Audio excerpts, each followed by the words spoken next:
Hello, this is Dan Nowman Niswander from The Syndicate, and I am here with comic Lee Camp, who is in Los Angeles right now.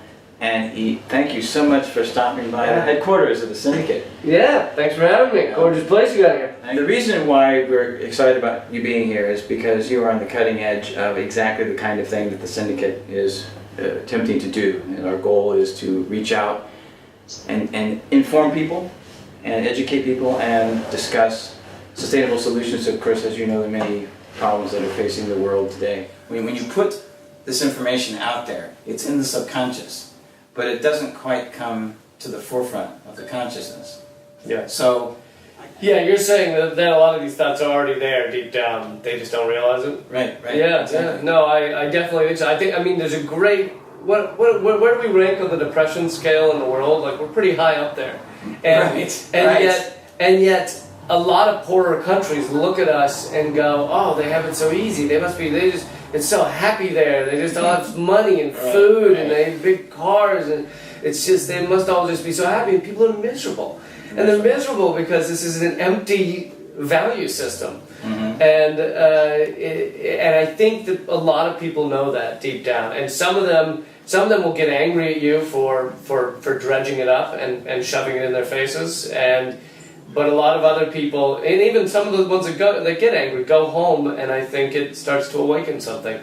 And I think that it takes, just like it takes a lot of punches to knock down a fighter, it takes, I think, a lot of those kind of punches to ultimately wake someone up. And that's a perfect example is that Dick Cheney is perhaps one of the most evil men alive and doesn't seem to have empathy for just about anyone, except on gay marriage.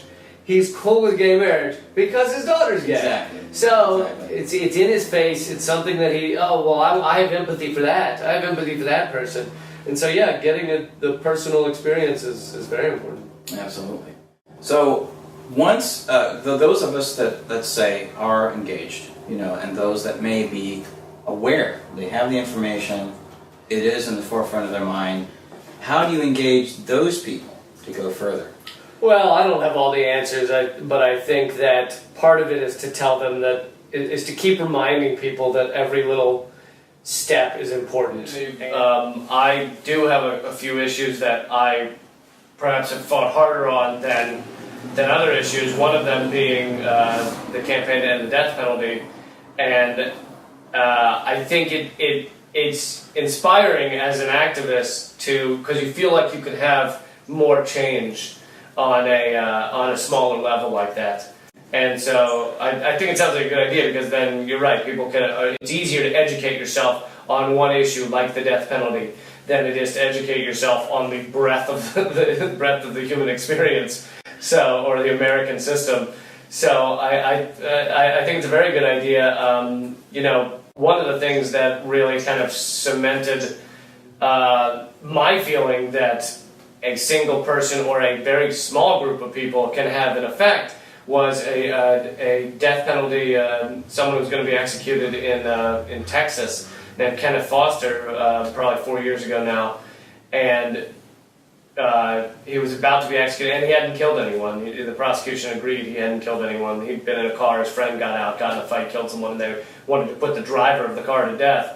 And he was this close to being executed, and he wasn't, thanks to the work of a very small group of people. I mean, this was not a national issue really at all. It was a tiny little Texas issue, and just a handful of people, sitting in the governor's driveway in Texas, and a few people making phone calls, and this guy was saved.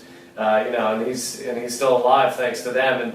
And when you pinpoint an issue like that, it feels a lot easier for a very small group of people to have a very important impact. Or another good example, and I talk about this in my act, is that Obama and the Pentagon, to their credit, realized too many civilians were dying from drone aircraft attacks. And so they needed to do something about it. And so they did. They changed the definition of the word civilian. I'm not even kidding. That was their solution. Yeah. So now anyone of military age in a target area is considered a combatant rather than a civilian. You don't even have to know you're fighting. I see. You can just be standing there. Yeah, you can just be standing. You'll be a 95-year-old man trying to figure out how to fit falafel in your mouth, and you are now a combatant. So we can alter statistics that way then. You can alter anything. Yeah, no, it's all a language game.